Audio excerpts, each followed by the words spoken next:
Okay. That's the fire extinguisher.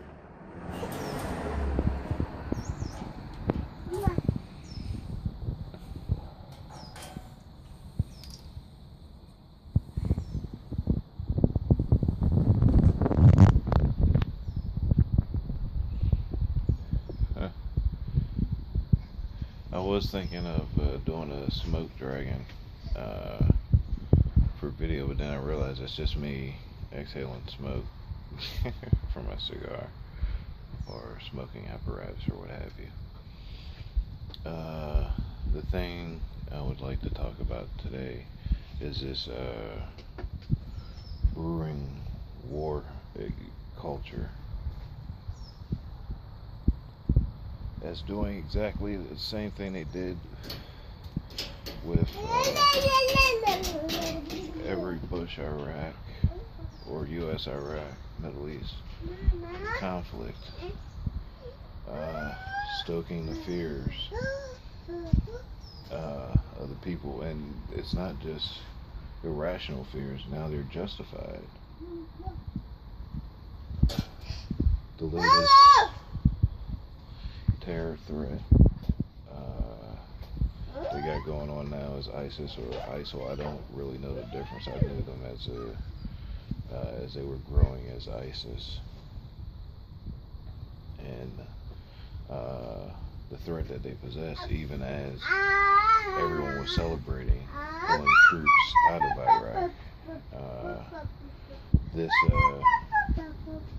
I'm a veteran, but I do understand strategy, but this was a bad move because where their forces were being forced to be utilized on their soil, and now they have the time and the manpower to launch off strikes elsewhere, which I noticed, whether maybe it might be a result of the reporting of the media, but it seemed like strikes that were directly linked to ISIS were on the increase as far as their attacks on U.S. soil or other than foreign soil or other than their traditional battlefield.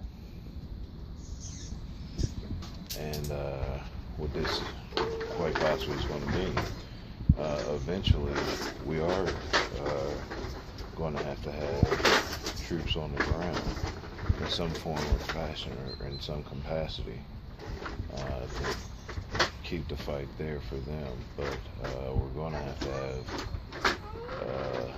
united presence in all the countries where these attacks could take place, not turning society into Cold War type spying on neighbor type thing, but maybe it is better that people are more aware or even have an idea of what to look for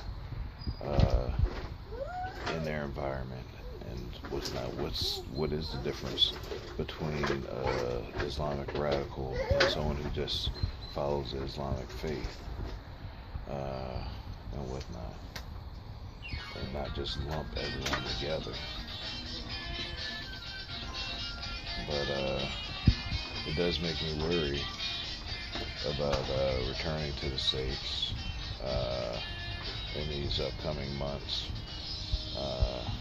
But I've survived darker times, and I'll survive these times too.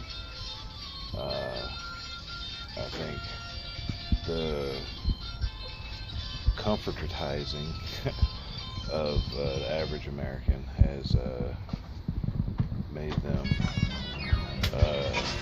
more susceptible to certain attacks.